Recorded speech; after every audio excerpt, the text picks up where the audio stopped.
Hello, everyone. Hello, everyone joining the call. I'm Laura Scapitici, the Director of Programs for the Anthroposophical Society, and we are here for the third part in this webinar series, The Challenge of Evil with Bastiaan Baan. And Bastiaan, I'm so fortunate to have been working with you over the past month on this topic, and there's been so many people joining and hundreds of people registered and a lot of people coming on the call right now. So thank you so much for being with us. And we're just in Michaelmastide, which seems very significant for what we're talking about. And I would just like to turn it over to you as people are joining. First, if people could use the chat, we like to know where people are in the world joining us from. So if you can use the chat function and just tell me where you are. Bastiaan and I are across an ocean from each other. I'm up here in Northern California, and Bastiaan, you want to tell everyone where you are? Can you tell folks where you are? Let's see. Yes, the Netherlands, Wisconsin, Rhode Island, Denver, Auburn, Alabama, Putney, Vermont, Idaho, Calgary, hello, Canada, Short Mountain, Tennessee, that sounds pretty cool. Chestnut Ridge, New York, Connecticut, Oregon, Medford, Oregon, Albuquerque, New Mexico. And if you're just coming on, we're just typing into the chat, and this is what we'll use throughout to ask questions. New York City, Palm Bay, Florida. Wow, we're really spanning the country here. Ottawa, I bet is it chilly up there in Ottawa today? Toronto, Montreal, maybe chillier. Portland, this is wonderful. So many people coming on right now. Chapel Hill, North Carolina. And if you want it, if you're just coming on right now, please do share where you're coming in from. And I think maybe that's it. So I'm going to turn it over to you, Bastiaan. Thank you so much. We won't have any slides at the beginning, which means we'll be transitioning into three slides a little later on, and the transition might not be so smooth. So please bear with me as we do that. So I'm just going to turn it over to you now. Thank you, Bastiaan. Hello, Laura and others. Laura, you are preparing for your birthday tomorrow. My birthday present to you is the redemption of evil. Well, and a few others who join the webinar. After and during the second webinar, there came a lot of questions, and they showed me how it goes with the theme of evil. Evil is a never-ending riddle. You have a few answers, and as usual, the answers provoke new questions. And that the reason why is we are surrounded by all forms of evil, and as soon as you think, I begin to understand something of it, then it shows itself in another form, omnipresent, and very difficult to see through it. I will also include a few of the questions, although again the questions went in so many directions that I certainly will go individually to several of the people who asked specific questions. When Rudolf Steiner used the expression in the future, in the near future, he said at the beginning of the 20th century, there will be a culmination of evil. This expression shows already that any simple statement about redemption of evil is just an invitation for illusions. So, although I chose the term redemption of evil, in fact, it's too early. And at the same time, just as everything else for the future, we have to prepare now in order to be ready for the future. And we can begin here and now with these preparations. First of all, in order to be prepared and to stand on solid ground without illusions, I want to go back to our very first steps that we made in the first webinar, which had the title To Know Evil, Knowledge of Evil. Remember, it's a part of the old biblical expression, knowledge of good and evil. This, the old story of the apple. Yeah? And in fact, we all took a bite in the apple. It's not just he or she, all of us. And in fact, we cannot do as if we did not bite in the apple. We have to go further, and we have to go on chewing, so to say, this understanding, this knowledge of good and evil. Now, for me, the interesting thing is that many questions came back to this central theme of knowledge of evil and being consciousness of evil. I read a few of these questions. For example, what to do if my thoughts become a wild jungle? So it's easy to think that thoughts can be a tool, but my thoughts go all directions. How to tame my thoughts? Another question, what about attacks of evil during sleep when I'm not conscious? What about friends or family members who are plagued by negative thoughts? How can I overcome negative thoughts? Somebody wrote yesterday, I stepped unprepared, unconsciously over the threshold of the spiritual world. What can I do afterwards to balance out? So all of these questions go in the direction of, in order to understand evil, I have to develop clear thoughts, clear consciousness. And in fact, this is the most basic of all the basic exercises that Rudolf Steiner gave. Many of you will know the practice of thinking in the first of 6 basic exercises, where Rudolf Steiner gave tools, so to say, to develop a consequent, logical thinking, just beginning with a tiny object. And this clear, objective, concentrated thinking is of course still far away from thinking about evil, but, and that's the essence for me, as soon as we begin to grasp this faculty of thinking, we have the one and only faculty in our human being that has the possibility to develop freedom. In our feeling life, it's always a little bit like, well, what do you feel? Sometimes difficult to express, let alone our willing life that's completely unconscious or subconscious.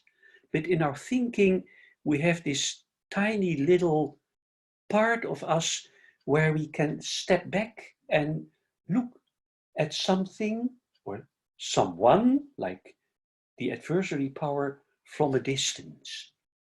I recommend, but it's already in the list of references, the beautiful work of Michael Lipson, Stairways of Surprise, where he shows out of decades of working with these 6 basic exercises, where he describes them.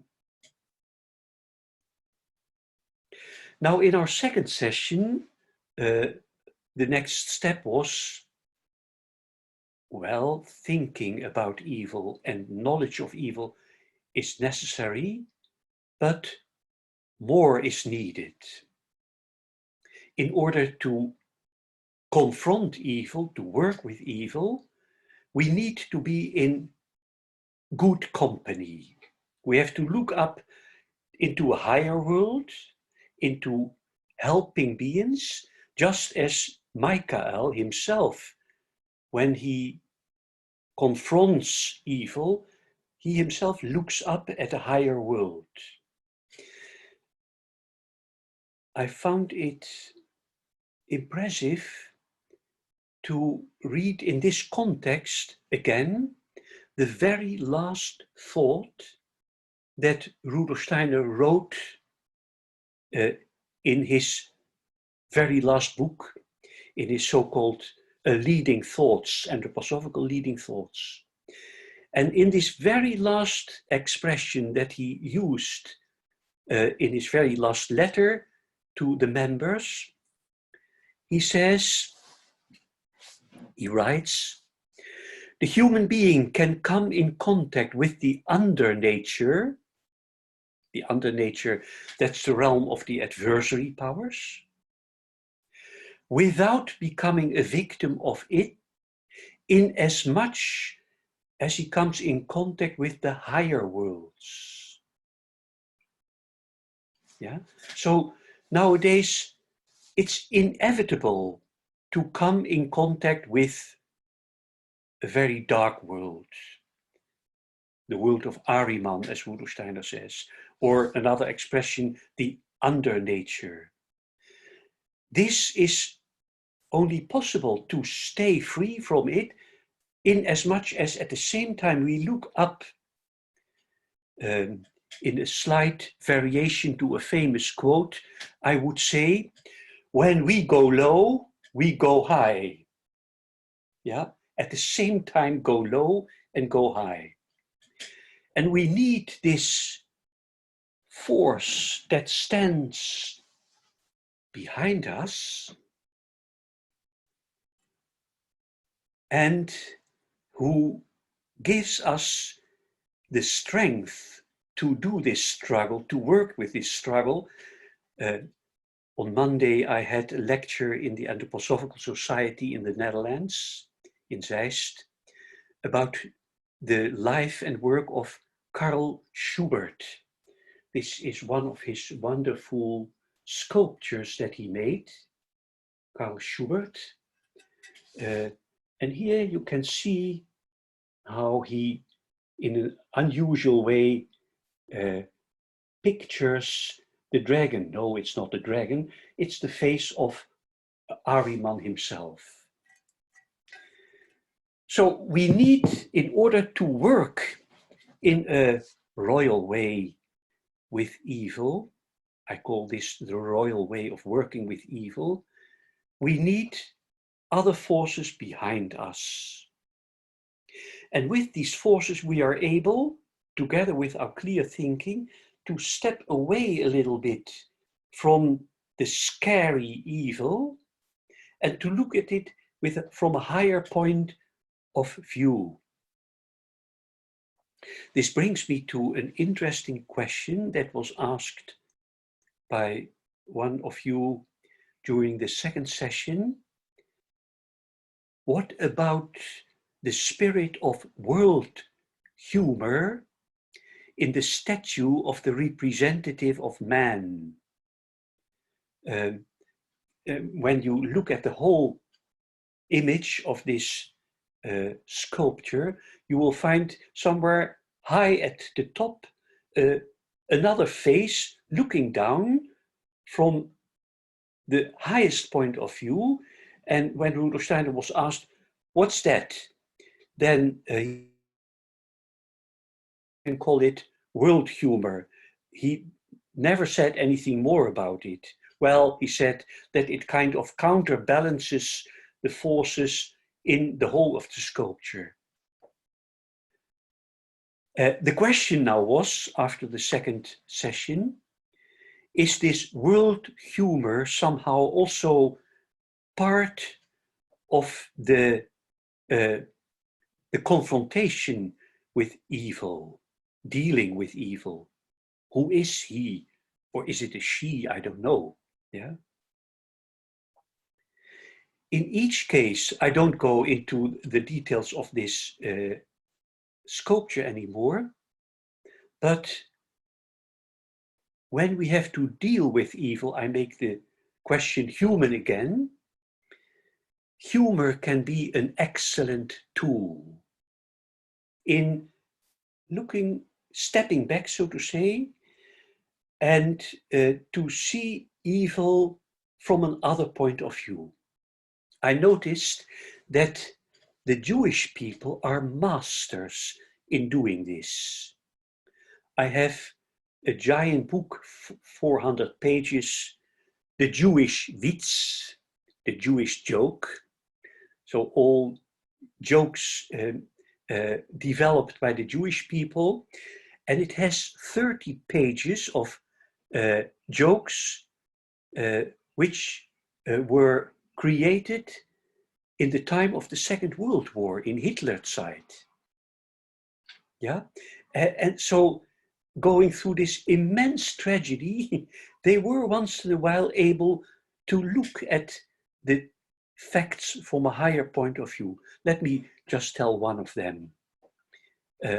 Levi is just in time to flee from Germany, and he lands in New York City. And he's so happy, although at the other side of the ocean there's war, to walk free in the streets, no more signs, not for Jews, or doors for Jews only, for the others only, and so on. He's free to step wherever he wants. He steps into a fruit shop and he orders 1 pound of oranges. For Jews, asks the person. What? Also here for Jews? No, for Jews. So, well, I could go on with the Jewish jokes, but that's not for now. They all show that they have the possibility to look at very difficult things from another point of view. If we have time, I will tell you another one. But to come back to the theme, although this is not yet something of redemption, but these are the first little steps in this royal way of working with evil. Through humor, you make yourself again free from slavery, free from burdens. You step back. Here are a few expressions that show the way towards redemption of evil. I ended last time with an expression that is used in Australia, where they say, when you are in the zoo, don't feed the animals. You understand? Yeah, when you are confronted with the beast, with the animal, don't feed them. Something similar was said by Ita Weekman. I will come back to her at the end of this talk. When she was asked at the time that she was attacked by many, many people for her special way of working with anthroposophy, why don't you react to all these accusations, to all these attacks? She answered, Rudolf Steiner taught me, don't feed the demons, starve them. Another expression. The German expression for something similar is Geduld frisst den Teufel. Patience eats the devil. The devil is not good at the patients. He doesn't like it. He cannot stand it, so to say.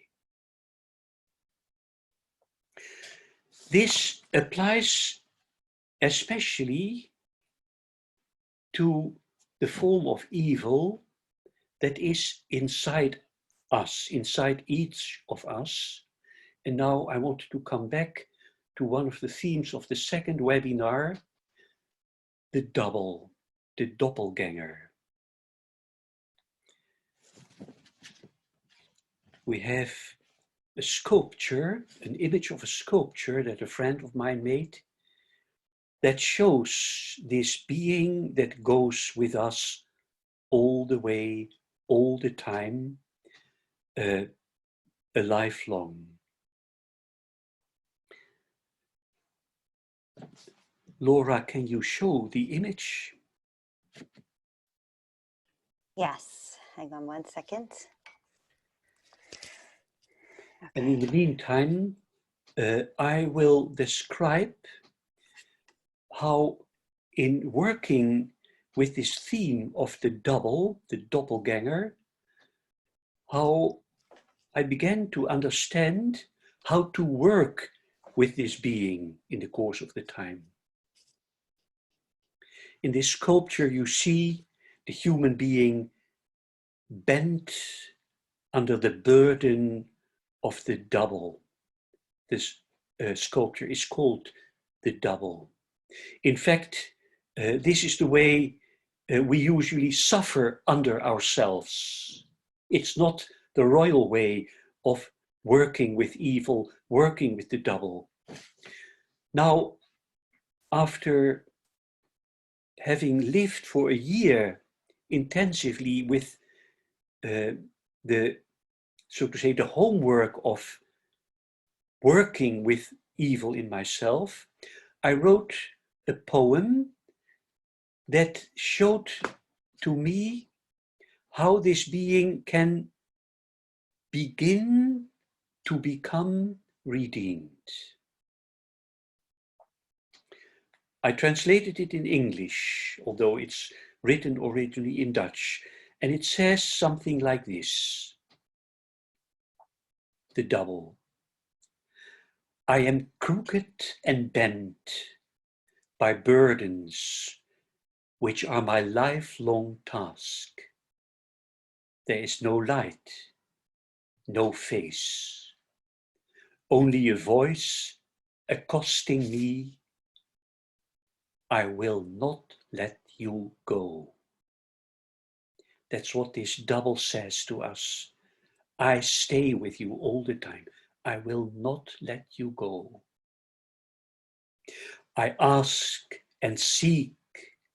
I plead and curse. I will not be the slave of my dark likeness. But quite unmoved, he says, without compassion, I will not let you go. He looks at me, his face obscured, as if a cloudy sky from which it steadily rains. And suddenly, as if the clouds tear open, he calls to me, I will not let you go unless you bless me.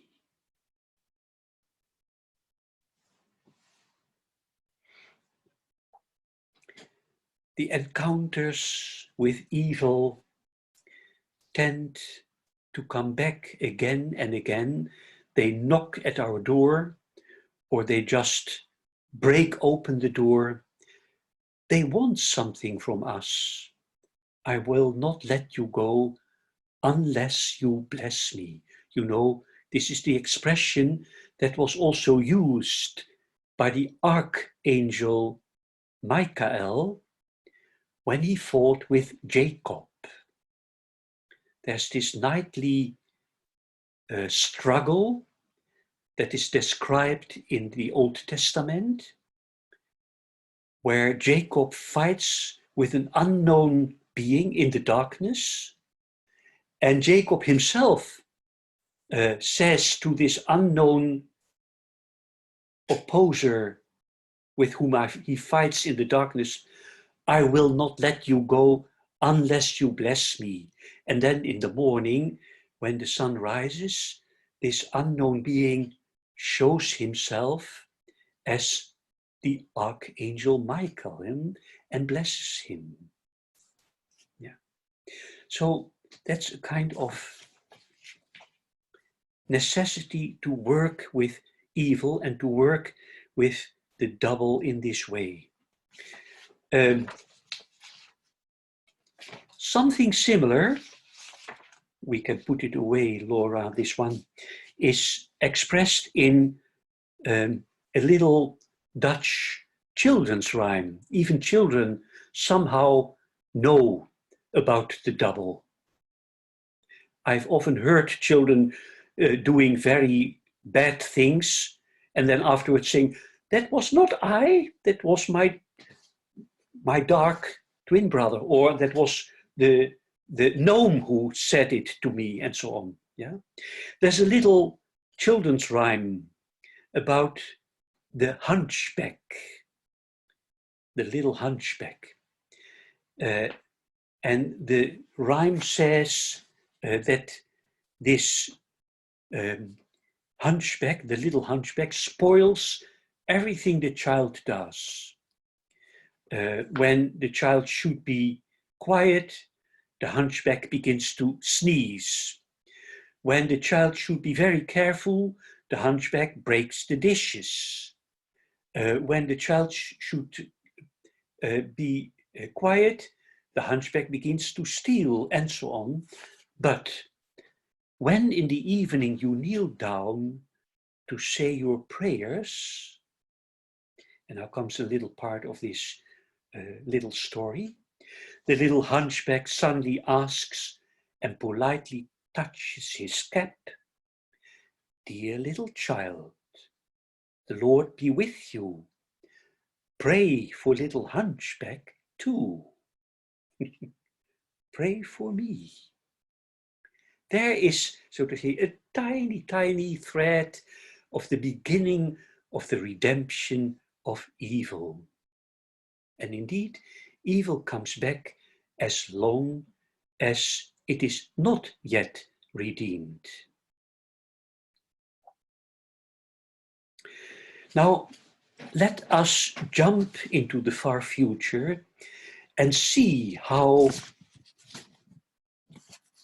people who are ahead of us work with evil.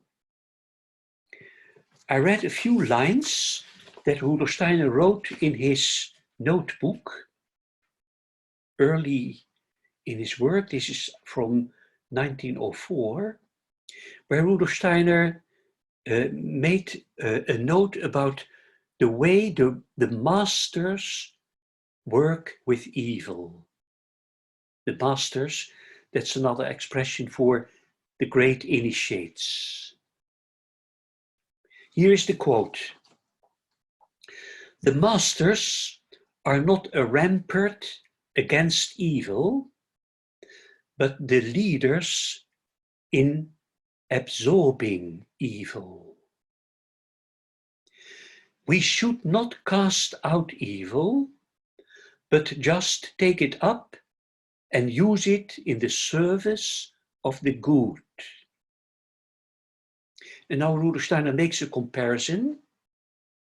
The rage of the lion remains evil only as long as it is used by the lion in an egoistic fashion.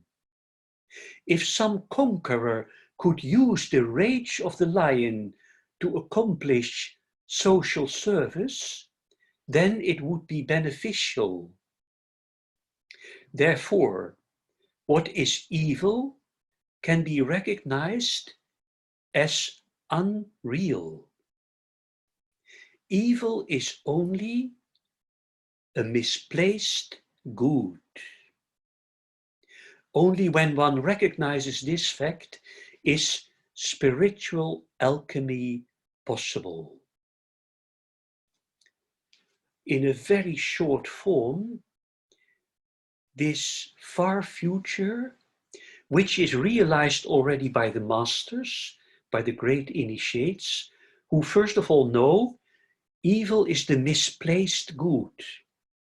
These are all originally the forces of the good, so to say, turned upside down. We have to work with these forces and put them at the place where they belong. Now I remember Mahatma Gandhi, who said, how was it? The most powerful force on earth is the force of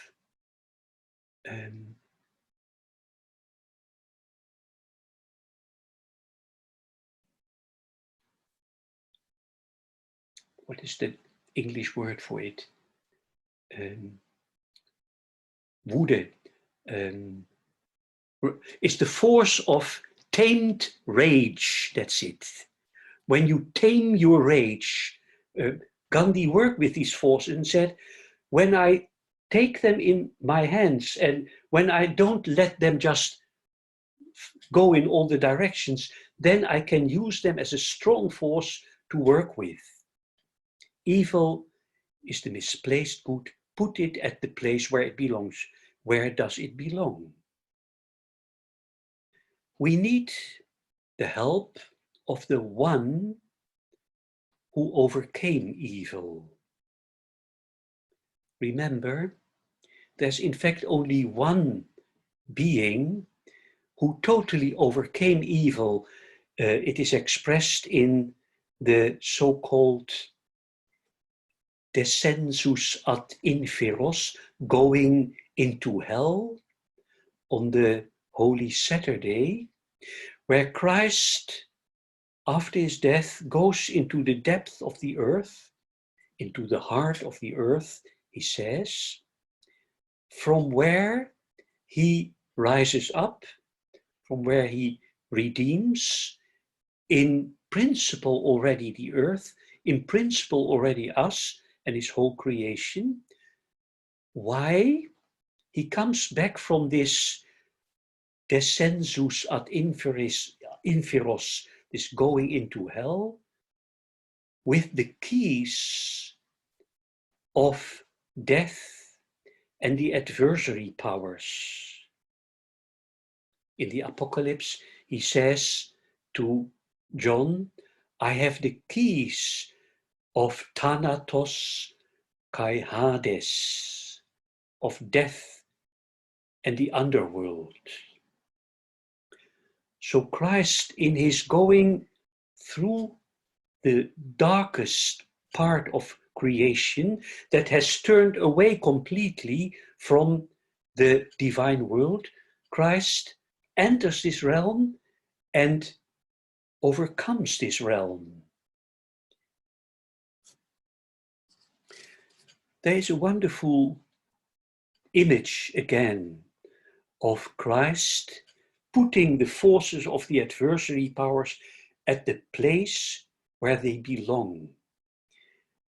Laura, you have this image of Chartres.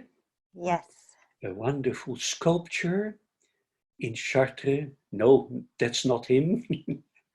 But the next one. Yes. When you stand in the outside the giant cathedral of Chartres, in front of one of the doors, you will see at the north entrance Christ standing on two animals. It looks like animals. By the way, when we stand there, our face just comes at the height of these two. So we have to look high up in order to see Christ. But these two creatures who are at his feet, they are at our height. Laura, perhaps you can show the detail. That is the next image. There they are. There they are, the two adversary powers. And look how nice they are. They are tamed. They are content. It's as if they say, well, we like it here. This is not a bad place. You see, everything that is scary of these counterforces is taken away because they are at the place where they belong, overcome by the light of Christ. So in order to overcome evil, we need consciousness, we need the help of someone else, we need to put it at its place. And now the next step, we even need the help, this sounds strange, of evil itself. Perhaps, Laura, we go back again. I mean, we go back to me. Yeah. In order to overcome evil and to put it at its place, you need even help of, and here I have to introduce another very interesting story. We need even the help of the grandmother of the devil. This is a quite interesting and amazing fairy tale that has the title The Three Golden Hairs of the Devil. I have to make a long story short. You will find the reference in the books and articles that I have at the end of the lecture. The fairy tale, The Three Golden Hairs of the Devil, tells that the hero of the story has to do an impossible job. He has to go into hell, and he has to take 3 golden hairs of the devil and bring it to the king, together with the answers to 3 impossible riddles. In order to do this, he needs the help of the grandmother of the devil. And here the fairy tale of Grimm has an interesting expression. When the hero of the story goes into hell, he first of all finds the hell more or less empty. The devil is not at home at the moment. Of course, he has the whole world to go. However, his mother is there. She looked not very wicked, says the fairy tale. How come? How's that possible that the mother of this evil being is not so wicked? In fact, the story shows that she is able to help him. And another very interesting question with this story: how did the devil ever get 3 golden hairs? We always think that he's pitch black. No, he has still a little bit of the gold of the spiritual world in the form of 3 golden hairs. Remember the first lecture, The Origins of Evil? The beings of evil are beings of the higher and even of the highest hierarchies who necessarily have to fall down in order that the possibility for freedom is created. Let me go back to the 3 golden hairs of the devil. The grandmother of the devil says, well, I will see if I can help you. And she changes the hero of the story into an ant and puts him in the folds of her skirt. Interesting an ant. You know, ants are always busy. I don't think they ever sleep. They are constantly awake. To make a long story short, the devil comes home. The air was not pure. Something's wrong here, says the devil.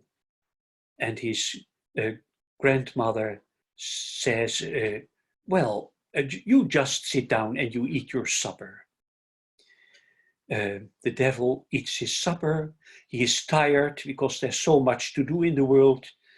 And he falls asleep on the skirt of his grandmother and he asks her before he falls to sleep, you pick the lice from my head. He falls asleep on his grandmother's lap, and the grandmother comes and suddenly takes one golden hair and rips it out. The devil, what are you doing? And the grandmother says, I had a bad dream. And then she took and I grabbed hold of your hair. What dream did you have? And then the grandmother tells him one of the 3 riddles that the hero of the story came with. And the devil has the answer. A long story, but in the end, the hero has 3 golden hairs and 3 answers to these impossible riddles that were given by him. The devil tells his secret. So, and at the end of the story, he turns home with 3 golden hairs and with the answers to 3 riddles. This interesting fairy tale tells us something about the origins of evil, the gold, but it tells us also the adversary powers have something to hide which is unknown in our world. We need, with the faculties that were mentioned earlier, to enter this realm in order to get the answers to the riddles and in order eventually to redeem evil. So in fact, 3 worlds have to work together for the redemption of evil. Human beings, the gods, the hierarchies, and the demons. These 3, of course, originally and essentially belong together.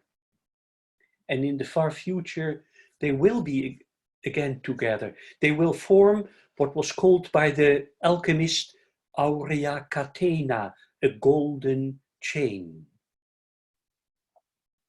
Now, for some of us, this fairy tale will sound a little bit too far-fetched, but I want to make it concrete by describing to you something that happened in the very last few months of the life of Rudolf Steiner,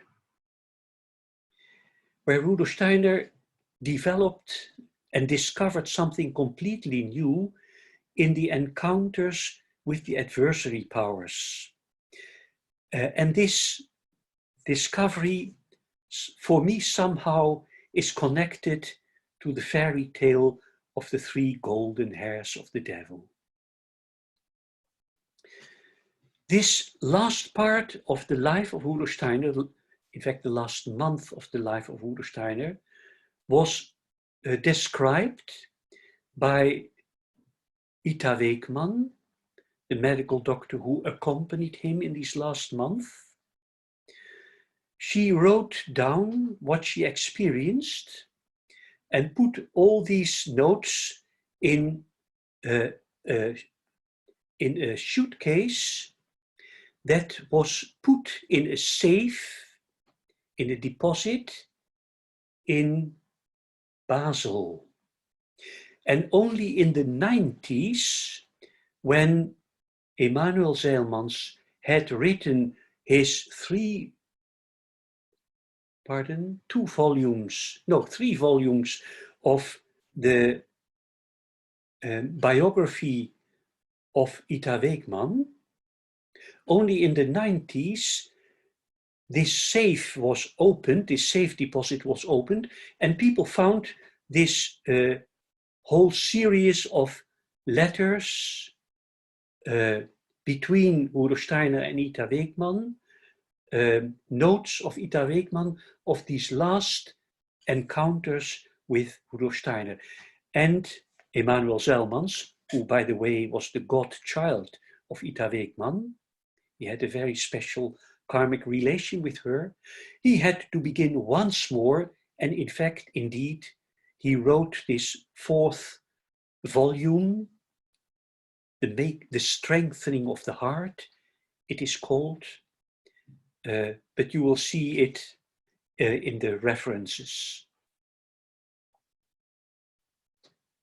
Let me take a few notes of Ita Weekman, who shows what is extraordinary in the encounter with the adversary powers that Rudolf Steiner had on his deathbed.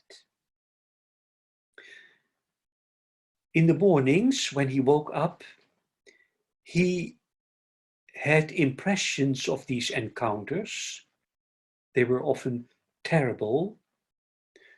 There are notes that are very strange, like a note, even a drawing by Rudolf Steiner, Demon's Breakfast, it says. What is the breakfast of the demons? So several notes, but the way Ita Weekman understood it is as follows, and now I quote her. Demons hide their intentions. Only human beings can wrest these secrets from the demons. Only human beings can get to know these secrets. The gods are waiting for these secrets which human beings can offer them. And the gods are the ones who can solve these riddles, who can unriddle the secrets of the demons.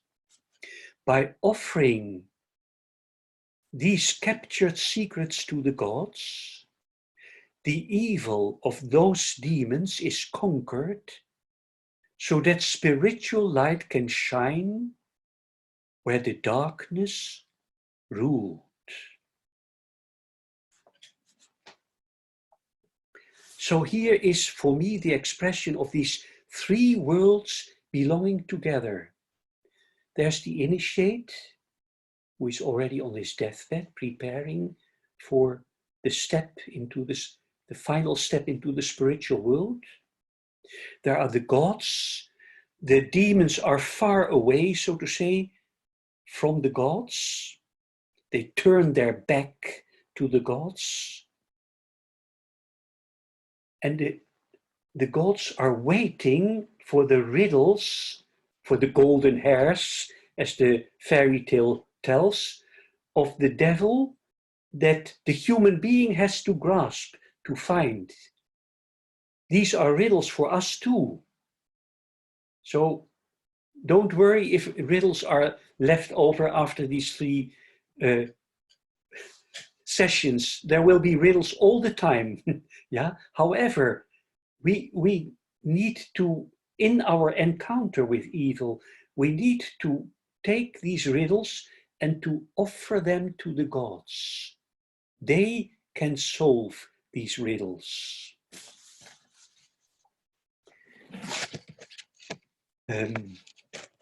Let me wrap everything up in a tiny verse,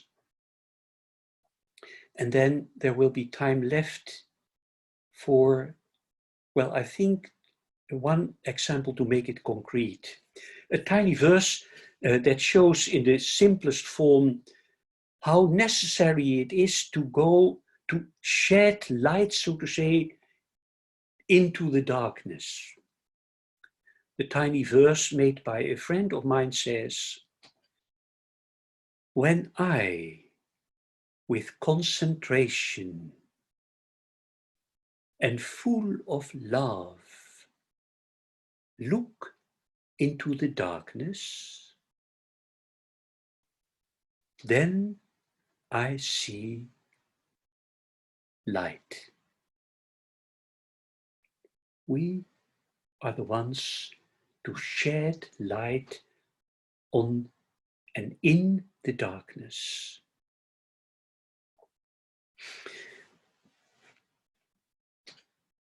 Let me end with an experience written down by one of my colleagues, Joachim Zudoff, one of the earlier priests in the Christian community, who from his childhood on was scary of darkness, was scary of all forms of evil. By the way, this came into existence after he fell down a staircase, half in the darkness, and from that moment on, he always was anxious for darkness, for depth, for falling into the depth. And out of this experience, there developed a dream, a nightmare that came again and again and again. In his nightmare, he saw himself lying in the bed, and suddenly at his feet, there came a demon who stepped up and who crept toward him and tried to kill him. And then he woke up and was full of fear. Something changed in this repeating dream when he got to know, as a young priest, about the work of Christ. Christ, who is able to speak to the demons and to put them on their place, speaking with exousia, says the New Testament, with the powers of the exousia, of the hierarchies. And now his reoccurring dream changes a little bit. Again, in his nightmare, the demon steps in, wants to come near and near and near, and in an effort of consciousness in his dream, Joachim Zudoff shouts the name Christ, and the demon runs away. But at the same time, Joachim Zudoff knows he is not away. I can just scare him away with this name, but it has nothing to do yet with the redemption of evil. After a whole life of working as a priest and regularly celebrating the act of consecration of man, once more the dream comes back. Again in another form. Joachim Zudoff sees himself climbing up a stair that leads to heaven. It's a ladder, in fact, and when he is nearly at the top, suddenly the demon is there again. just before he reaches the heavens. And the demon clings to him and grabs him. And then Joachim Südhoff remembers one sentence of the act of consecration, which becomes a reality in him. My heart be filled with your pure light, O Christ. And at this moment, his heart is filled with light. And the demon who grabs him melts in this light, is completely taken up in the light, and is redeemed. For those who think that this is again just a dream, let me bring you out of the dream. Joachim Südhoff had a very hard last time of his life when he had an illness where, what is the name of it? Where he was paralyzed. And the paralyzing began in his feet and went up and up and up and up and up. And finally, he was out of breath, yeah?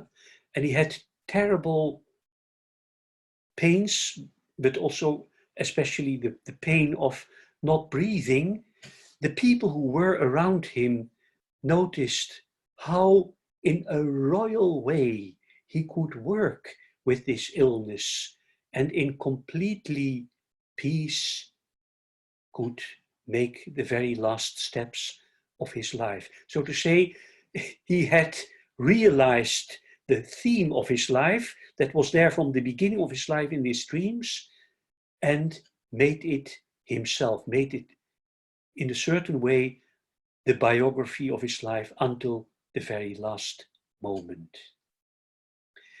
This is what I wanted to share, realizing that it's just the top of the iceberg of working with evil and redemption of evil. Laura, what do you think with 2 minutes left? Wow, I am still living in that story so strongly. Mm-hmm. It's really incredible.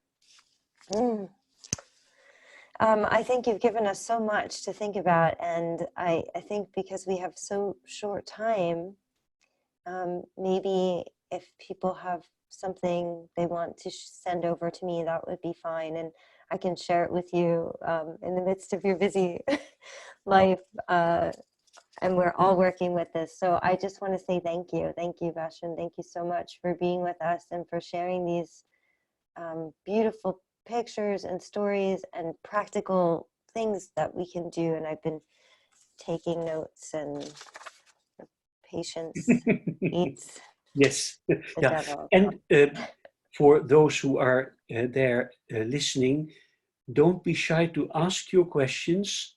Of course, there's no more a meeting, but as usual, I will answer them individually. Yes. Wow. Yeah? Beautiful. Thank you so much. Thank you for everything. And thank you everyone for being on here with us, especially this time of year. And it's just been an amazing experience. Thank you so much, Bastiaan. Thank you, everybody. And people are saying thank you to you as well. Thank you. Yeah. Okay. Bye, everyone. Thank you. Bye.